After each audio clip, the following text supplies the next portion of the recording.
भारत का कपड़ा उद्योग देश की अर्थव्यवस्था की रीढ़ माना जाता है, लेकिन अब इस सेक्टर को अंतर्राष्ट्रीय स्तर पर कड़ी चुनौती मिल रही है, और वो भी बांग्लादेश से। दरअसल बांग्लादेश में जारी अशांति का असर अब सूरत के टेक्सटाइल उद्योग पर गहराता जा रहा है। व्यापारियों के अनुसार बांग्लादेश में हालात बिगड़ने के कारण सूरत के कपड़ा कारोबार को हर साल करीब 1500 करोड़ का नुकसान हो रहा है। बीते एक साल से लगातार अस्थिरता के चलते बांग्लादेश के साथ हुए व्यापार का भुगतान अब तक अटका हुआ है। इस बीच व्यापारियों ने क्या कुछ बताया, सुनिए। देखिए, सूरत टेक्सटाइल गारमेंट की और इंडस्ट्री की अगर बात करने जाऊं तो ये दुनिया के लिए एक बहुत बड़ा टेक्सटाइल हब है।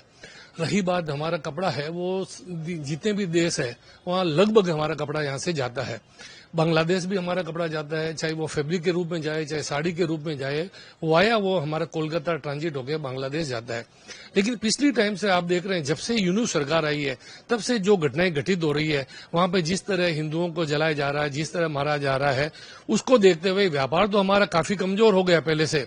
लेकिन फिर भी आज की तारीख में हमारा करीबन साल का 1200 से 1500 करोड़ का व्यापार होता है।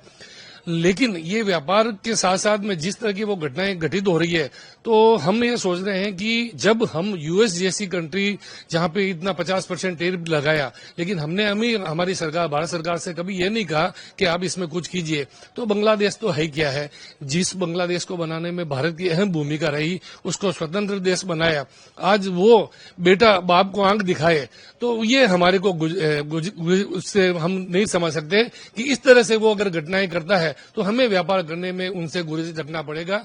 और आने वाले वक्त में हम देख रहे हैं कि अगर वो सुधरता है तो देन बेटर है, अदरवाइज हम उनसे व्यापार नहीं कर पाएंगे। और हम ये सोच रहे हैं कि जिस तरह वो अपना रवैया अपना रहा, बार बार अनुरोध करने के बाद भी, तो उसको देखते हुए हम व्यापार है वो करीबन 1200 करोड़ से 1500 करोड़ का है, वो हम नहीं कर पाएंगे।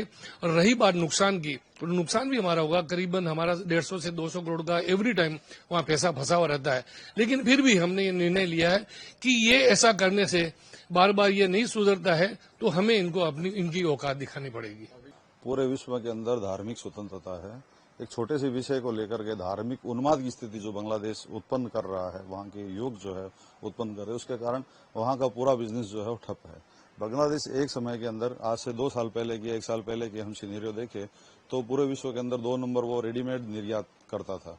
लेकिन अभी जो है उसकी स्थिति खराब हो गई। हम भी वहां पे निर्यात करते थे और आयात वहां से भी होता था, लेकिन अभी हमारा जो एक्सपोर्ट है वो तो बिल्कुल बंद है, क्योंकि वहां पे असमंजस की स्थिति है। पेमेंट आ नहीं रहा, पेमेंट रुका हुआ है, और पेमेंट रुका होने के कारण यहाँ पे भारी नुकसान का सामना जो है व्यापारियों को करना पड़ रहा है। हो सकता है आगे सरकार इसमें हस्तक्षेप करे, लेकिन आज की स्थिति में काफी पैसा जो है वो बांग्लादेश में फंसा हुआ है, और हो सकता है कि आगे जाकर के क्या रहेगा। लेकिन एक बात मैं जरूर कहना चाहूंगा कि घटता जो भी घटनाक्रम है, रास्ता स्वयं विधाता है। जो लगता अभिशाप आज कल पुरस्कार बन जाता है।